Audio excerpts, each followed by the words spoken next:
सुबह सुबह नंदिनी जल्दी जल्दी घर के कामों में लगी हुई थी। बहू, नाश्ता बना कि नहीं?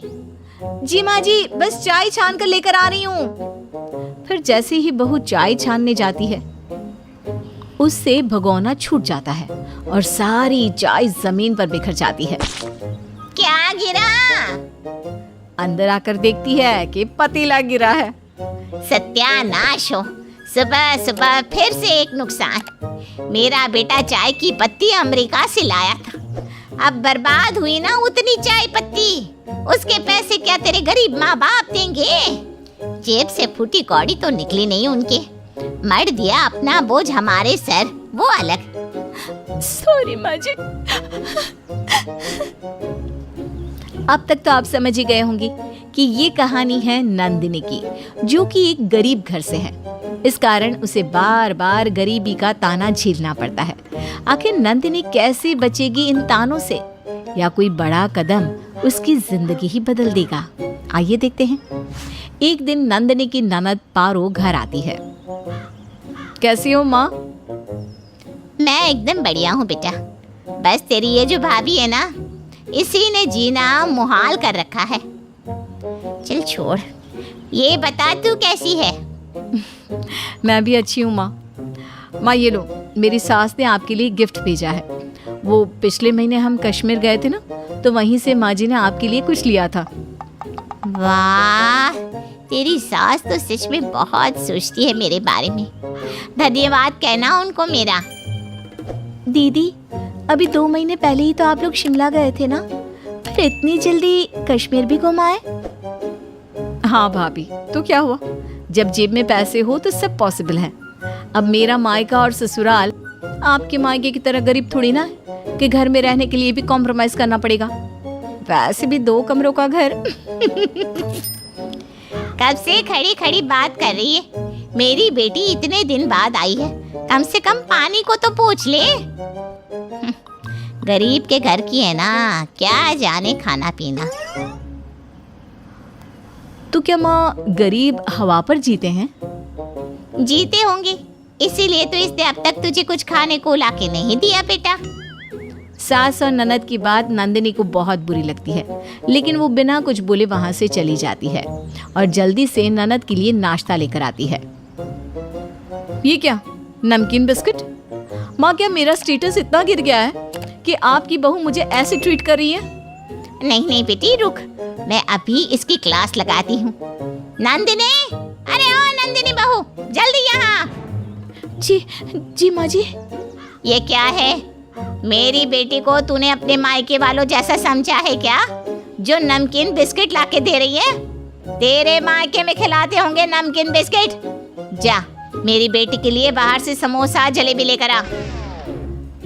माँ, मैंने तो नमकीन बिस्किट इसलिए दिया क्योंकि खाने का समय हो गया है। मैं बस डाइनिंग टेबल पर खाना ही लगाने जा रही हूँ। जो कहा है वो कर, ज्यादा दिमाग ना दौड़ा, वरना भेज दूंगी तुझे भी तेरे गरीब माँ बाप के घर, फिर सड़ना उसी गरीबी में। नंदिनी बिना कुछ जवाब दिए ननद के लिए जलेबी समोसा लेने चली जाती है, जिस कारण उसे घर आने में देर हो जाती है और सबको खाना परोसने में भी। बहू, आज इतनी देर क्यों लगा दी खाना बनाने में? जी वो पापा जी। इसके आगे की नंदिनी कुछ बोलती। देर तो करेगी ना रसोई में, इतना सारा सामान देखकर चकराज हो जाती होगी कि इतनी बड़ी रसोई में क्या बनाऊं मैं। इसके मायके में थोड़ी ना इतनी बड़ी रसोई देखी होगी इसने। गरीब की बेटी बड़े घर में शादी हो जाए तो ऐसा ही होता है, लड़कियां फूली ही नहीं समाती, फिर ससुराल वालों को देर से ही खाना खिलाएगी ना। माँ, अब नंदिनी को ऐसा क्यों कह रही हो? भाई, तू भाभी के लिए माँ से क्वेश्चनिंग कर रहा है? अब नहीं बहन, मैं तो बस यूं ही पूछ रहा था। मुझे पता है नंदिनी ने ही कुछ किया होगा, तभी माँ ऐसा बर्ताव करती है। फिर सभी चुपचाप खाना खाते हैं। उसके बाद नंदिनी किचन समेटने में लग जाती है कि तभी अचानक से उससे एक प्लेट गिरकर टूट जाती है। उसी समय पारो पानी पीने वहां आती है। सत्यानाश हो भाभी, आप मोम की गुड़िया हो क्या? एक काम ढंग से नहीं कर सकती? आपकी माँ ने कुछ सिखाया नहीं क्या आपको? हाँ, जब इतने महंगे बर्तन होते इसके यहाँ तभी तो माँ सिखाती ना। अब तो धन्ना सेठ के यहाँ आ गई है, अब तो तोड़ फोड़ लगा ही रहेगा, वरना पता कैसे चलेगा कि मायका भले ही गरीब हो, ससुराल वाले तो करोड़पति है। नंदिनी अब भी चुपचाप उनकी बातों को सुनकर शांत हो जाती है और किचन का काम निपटाकर वहां से फटाफट सोने चली जाती है कमरे में। नंदिनी, ये क्या हाल बना रखा है तुमने? क्यों, क्या हुआ जी? सारा दिन उदास रहती हो, ना ढंग से सजती हो ना संवरती हो। अभी कुछ दिन तो हुए हैं हमारी शादी को, फिर ऐसा बर्ताव क्यों करती हो? नहीं, कुछ नहीं, घर के कामों में बस समय नहीं मिल पाता। तुम नौकरानी नहीं हो, बहुरानी हो इस घर की। समय नहीं मिलता तो समय निकालो मेरी जान। जी। वहीं अगले दिन जब पारो अपने ससुराल जाने लगती है। ये देख बेटी, मैंने तेरे लिए ये साड़ी लाई है। वो सब तो ठीक है माँ, लेकिन ये दूसरी इतनी सस्ती सी साड़ी किसके लिए लाई है माँ?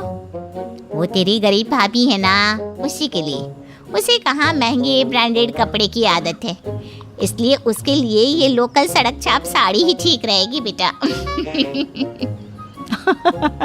सही कहा आपने माँ। अच्छा, अब मैं चलती हूँ। फिर पारो अपने ससुराल चली जाती है, लेकिन नंदिनी अब हर बात पर मायके के ताने सुनकर परेशान हो चुकी थी। फिर एक दिन जब सभी बाहर जा रहे होते हैं कि अरे ओ महारानी, तुम कहाँ चली? क्यों, आप लोगों के साथ? और ये घर, ये कौन संभालेगा? तेरी वो गरीब माँ या बाप? जा जाके घर संभाल, तुझे कहीं नहीं जाना। लेकिन माँ। कुछ नहीं, चल चुपचाप, घर में भी किसी का रहना जरूरी है। बेचारा बेटा माँ के सामने कुछ नहीं कह पाता। वहीं शाम को। नंदिनी, एक बात बताओ, माँ तुम्हारे साथ ऐसा बर्ताव क्यों करती है? क्योंकि मेरा मायका गरीब है। हर बात पर माँ गरीबी का ताना देती है। इतना तक कि पारो दीदी आई थी तो वो भी मेरे माँ पापा के हालात को लेकर बुरा भला कहती थी। लेकिन ये ठीक नहीं है, मैं माँ से बात करता हूँ। नहीं जी, फालतू में घर में कलेश होगा और मैं नहीं चाहती कि मेरे कारण घर में कोई भी प्रॉब्लम हो। ठीक है। वहीं शाम को नंदिनी के माता पिता उससे मिलने आते हैं। अरे, आप लोग यहाँ कैसे? मैं तो बस अपनी बच्ची से मिलने आई थी। आपको पता नहीं, बेटी के ससुराल खाली हाथ नहीं जाते। अरे कुछ नहीं तो एक मिठाई का डिब्बा ही लेते आते। बैठिए, मैं नंदिनी को बुलाकर लाती हूँ। अरे सोफे पर कहाँ जा रहे हैं? यहाँ जमीन पर बैठिए। यहाँ? हाँ, यहाँ। फिर वो नंदिनी को बुलाती है। वहीं नंदिनी अपने माता पिता को जमीन पर बैठा देखकर काफी हैरान होती है। माँ पापा, आप यहाँ क्यों बैठे हो? उठो, अब मेरे कमरे में चलो। कहीं नहीं जाएंगे, ये यहीं मिल ले और यहीं से विदा कर। आप लोग यहाँ क्यों बैठे थे? वो सब छोड़ बेटी, मैं तो तुझसे मिलने आई थी। बहुत दिन हो गए ना तुझे देखे, तो बस मन किया कि मिल लो। हाँ बेटा, अब दिल को सुकून मिला तुझसे मिलकर। अब हम चलते हैं। माता पिता तो वहाँ से चले जाते हैं, लेकिन अब नंदिनी का गुस्सा फूट पड़ता है और वो ये निश्चय कर लेती है कि सास को सबक सिखा कर रहेगी। अब नंदिनी कोई काम ढंग से नहीं करती और सास जो काम करने जाए उसे भी बिगाड़ देती और फिर सास का डायलॉग सास को ही चिपका देती। एक दिन सास के हाथ से उसका मोबाइल गिर जाता है। ओहो, ये तो गिरकर खराब हो गया। बहू, ये मोबाइल अंश को देके बनवाने को कह देना। अपने पति को कहो ना, मेरे पति को क्यों? और मोबाइल कितना महंगा आता है, संभाल कर रखा कीजिए। आपके अमीर मायके वाले नहीं देके गए ये। अमीरी तो बस दिखावा है, जेब से फूटी कौड़ी नहीं निकलती उनकी। आती है तो सूखा लड्डू लेकर, जिसे कुत्ता भी न खाए। सास बहू को एक टक देखती रह जाती है। ऐसे ही अब हर बात पर बहू सास को जवाब देने लगती है। फिर एक दिन, आज मेरे भाई भाभी आ रहे हैं, अपनी कैंची जैसी जबान बंद रखना और ढंग से सारे काम करना।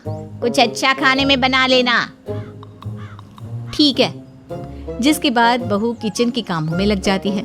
और जब सास के भाई भाभी आते हैं तो लीजिए मामा जी, चाय पीजिए और ये लीजिए बिस्किट खाइए। ये बिस्कुट तो कुत्ते वाले हैं ना, और पानी से कितनी बदबू आ रही है। हाँ तो क्या हुआ, जमीन के नीचे का पानी है, वो तो अच्छा होता है। और बिस्किट कुत्ते वाली है तो क्या हुआ, आपका स्टेटस मेंटेन करने के लिए सबसे महंगी बिस्किट लाई हूँ मैं। दीदी क्या है ये, आपने हमारी इंसल्ट करने को यहाँ बुलाया है क्या हमें? अरे नहीं नहीं भैया, ऐसा नहीं है। बहू जाने क्यों ऐसा कर रही है। शांति से ढंग से काम कर, वरना तुझे भी तेरे फटीचर माँ बाप के पास भेज दूंगी। सॉरी माँ जी। मामा मामी चलिए हाथ मुंह धो लीजिए, खाना तैयार है। डाइनिंग टेबल हर प्रकार के खाने से भरा होता है। ये देखकर सभी बहुत खुश होते हैं। चलो बहू ने नाक कटाने से तो बचा लिया। लेकिन मामी एक निवाला खाते ही, थू, ये क्या, खाने से कितनी स्मेल आ रही है। हाँ बहू, तुमने आज ही इतना खाना बनाया और इतनी जल्दी खराब हो गया। नहीं नहीं मामा जी, ये सब खाना तो 1 महीना पुराना है, आज फ्रिज से निकाला ताकि सब खत्म हो जाए।